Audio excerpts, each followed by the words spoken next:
So recently I was playing Amulet Bloom, but that got banned. So I was looking through other decks, and they recently unbanned Sword of the Meek, so the combo seems very strong, and I wanted to try it out in kind of like this prison control style deck.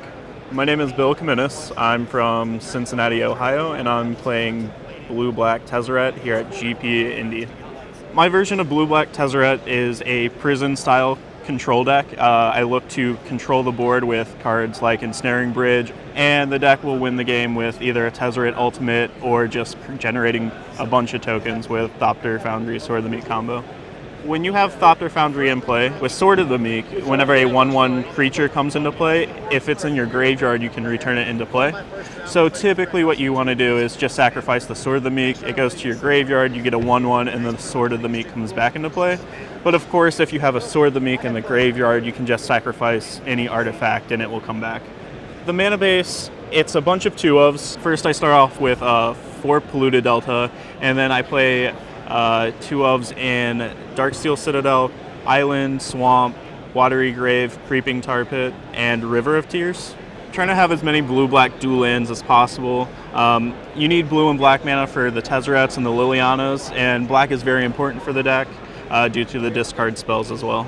So most of the spells are typically artifacts. So we have a package of Ensnaring Bridges. There's 2 Spellskites which help protect our artifacts, and there's 4 Thopter Foundry, 3 Sword of the Meek for the combo, and there's an Executioner's Capsule, just because if you take up Tezzeret, you can find a removal spell from it. We have 6 discard spells in the deck, and then we have 7 Planeswalkers and 4 Tezzeret Agent of Bolas and 3 Liliana of the Veil. There's also mana rocks in 4 Talisman of Dominance and a Dimir Signet with a Mox Opal as well.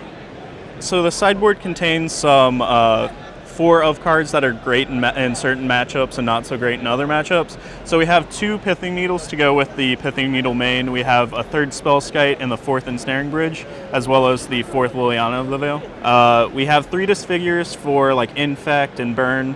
They help us survive the early game to get to our Ensnaring Bridge turn. There's a Welding Jar in case we need an extra Spellskite effect to protect other artifacts. There's 3 more Graveyard Hate spells and 2 Gravedigger's Cage and a Nihil Spellbomb. And then there's 2 Collective Brutalities. This card has been very versatile for me, so I wanted to run them here as well, and discarding a Sword of the Meek is pretty great.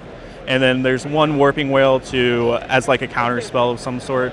The deck has some great matchups that you wouldn't expect. Having mainboard Spellskites makes you pretty good against Infect, and Bogles is actually surprisingly very good because of Ensnaring Bridge and Liliana. So the worst matchup comes in the Jund and Abzan type decks, decks that play a lot of Abrupt Decays, Ancient Grudges, and even Kolaghan's Commands.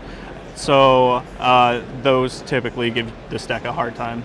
The deck's best quality is it's a rogue style of deck. People aren't going to expect what you're playing and what cards are actually in the deck. And once they unbanned the Sword of the Meek, it gave the deck a lot more power to actually close out games.